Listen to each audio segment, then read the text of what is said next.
Good morning, Harmony and Consolidated. It's Mr. Calvert again.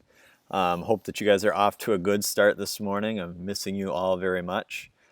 If you have not done your art assignment yet, please make sure to get that done. I sent you 3 videos about Andy Goldsworthy, who is a land artist. And then I want you to go outside and to make some land art. Okay, so hopefully you guys are getting that done. Make sure to submit it to me. Otherwise, I have a new artist of the day for you, and his name is Shepard Fairey. Okay, and Shepard Fairey, he is 50 years old and he is still alive, so he is called a contemporary artist. And he is from Charleston, South Carolina, which is right here on the map. Okay, I got to go to Charleston 2 years ago. Pretty hot down there, and I actually got to see one of his paintings, which I'll show you later on. We would be right about here. Okay, we're in the south central Wisconsin.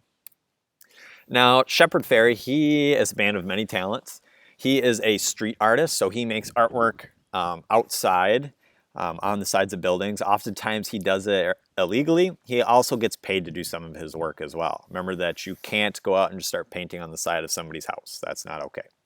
He also does something called graphic design, and these are artists who typically work on the computer.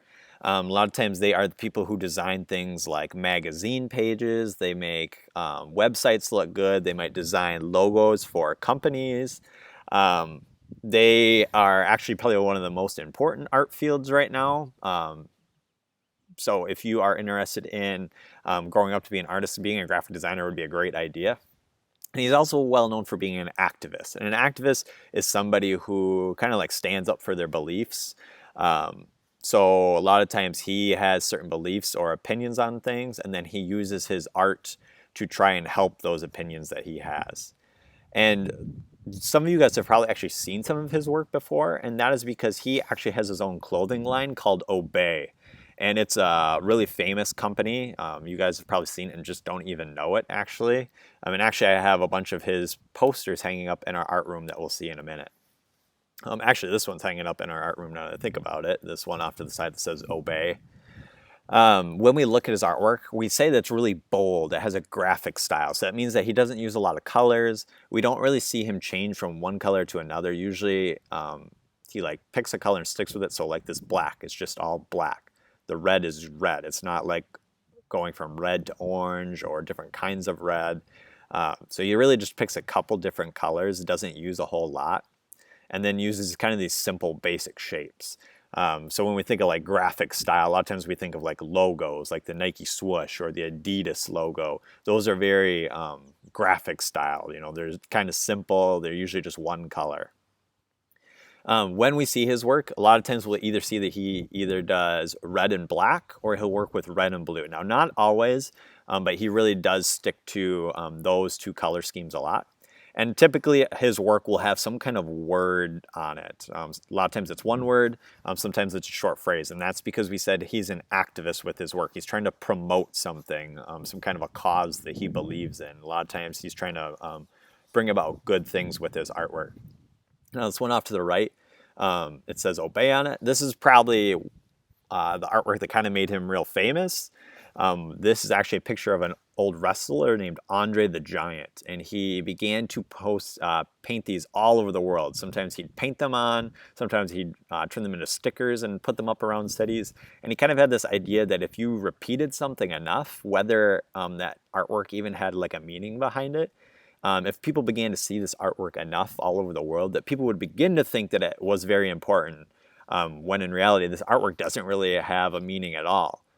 So he's kind of playing with that idea of if you say or show something enough that it takes on this level of importance. And I did get to see one of them when I was out in Brooklyn in college. So here's a photograph of one that I saw out on the side of a building.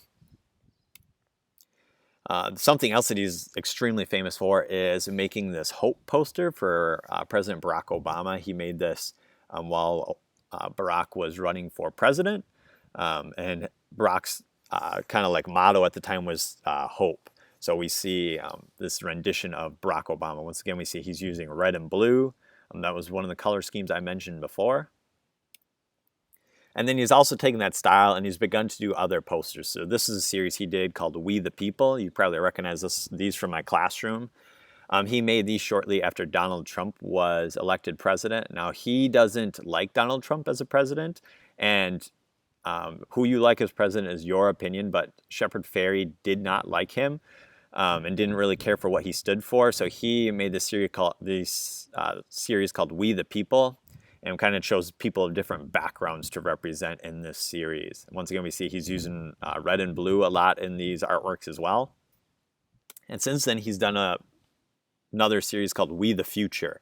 And in these ones, he's taking young people who are activists just like him, who stand up for their own cause.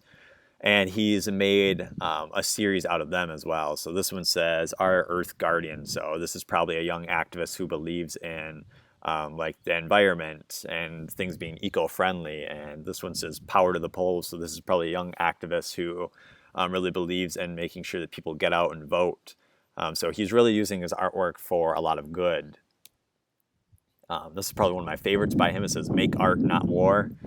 Then we see this young woman in the middle. We see this little star that actually has a picture of Andre the Giant, who we saw at the very beginning.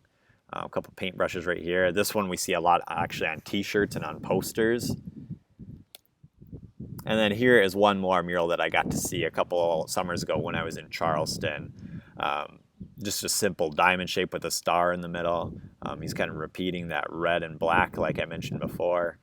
He had done a whole bunch of them in Charleston, a bunch of different murals, but a lot of them were gone by the time I got to see them, but this is one of the few that were left. So that was Shepard Fairey. I hope you guys enjoyed learning about him. Now you guys kind of know the story behind those posters that I have hanging up in my classroom. And hopefully you keep an eye out for some of that Obey clothing. I bet you guys will recognize some of that. All right, have a good one.